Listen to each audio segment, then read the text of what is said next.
Bonjour, Bonjour, comment tu t'appelles? Keita Moussa, Keita Moussa, enchanté. enchanté. Vous êtes de la région? De Namur, Belgrade. Vous êtes de quelle origine? Guinéenne. Guinéen. Fais un coucou à les Guinéens ici. Salut à tous les Guinéens. Vous êtes en couple ou célibat? Oh, moi je suis marié, champion. Je suis marié et j'ai 2 enfants. Ah, c'est bien ça. Ouais. Ok, j'ai une question pour vous. Oui, allez-y. Qu'est-ce que vous pensez de la réalité de l'Europe? Ah, c'est un peu complexe, hein, parce que les situations diffèrent. Il y a des gens qui sont nés ici, il y a des gens qui sont arrivés sur eux, ils ne peuvent pas truquer. Et il y a les résidents ici. Et comme le disait un champion, il y a des gens ici qui ne connaissent même plus la route de chez eux, ils ont tout oublié, quoi. So, ça diffère du truc. Moi, je suis arrivé il n'y a pas très longtemps, à moins de 6 ans en moyenne. Mais ça diffère pour tout un chacun. Est-ce que quand on est en Afrique, ce qu'on voit à la télé, et une fois qu'on est en Europe, est-ce qu'il y a une différence selon toi? Oh, c'est pas une différence, c'est comme... c'est plus large que ça, c'est un creux, un trou, c'est complètement à l'opposé. On te montre les belles parties sans te montrer les côtés où il y a les souffrances. Et quand tu vois à la télé, tu as l'impression que c'est paradisiaque, mais quand tu viens être confronté à la réalité, c'est bien autre chose. Bon, chacun a son option, a sa manière de réfléchir par rapport à ça, je pense.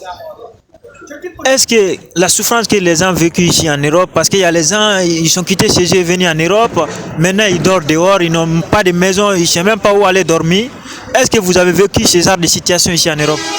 Oh, ça n'a pas été mon cas particulièrement, mais ça c'est la partie immergée de l'iceberg. Ça c'est la partie que les Africains, quand ils quittent le bled, ils ne connaissent pas cette partie, ça, ils viennent découvrir la réalité ici.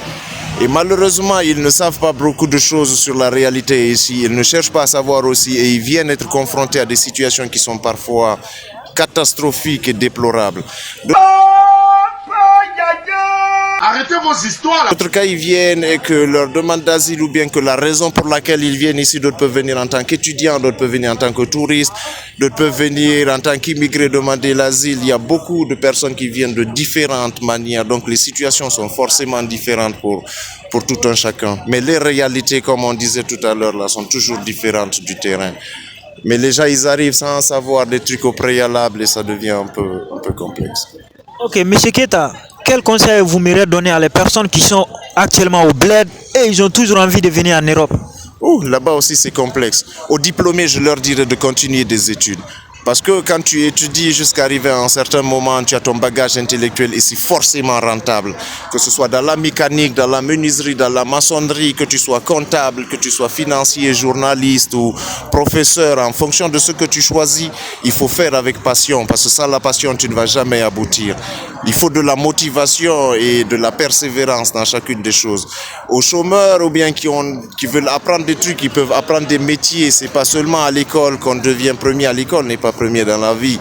So, que ce soit à l'école, que ce soit un métier, un truc professionnel que tu vas faire, cherche à le faire de manière passionnelle, cherche à faire ce que tu aimes et persévère dedans. Venir en Europe n'est pas toujours l'idéal. Il y a des millions de personnes qui ont des rêves perdus ici, qui ne sont même pas arrivés à bon port.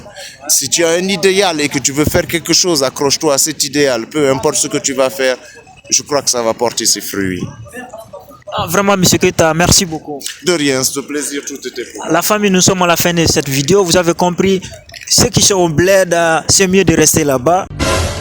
Qui ça? Nous qui sommes là, on sait ce qu'on a vécu ici. On ne peut pas vous dire tout.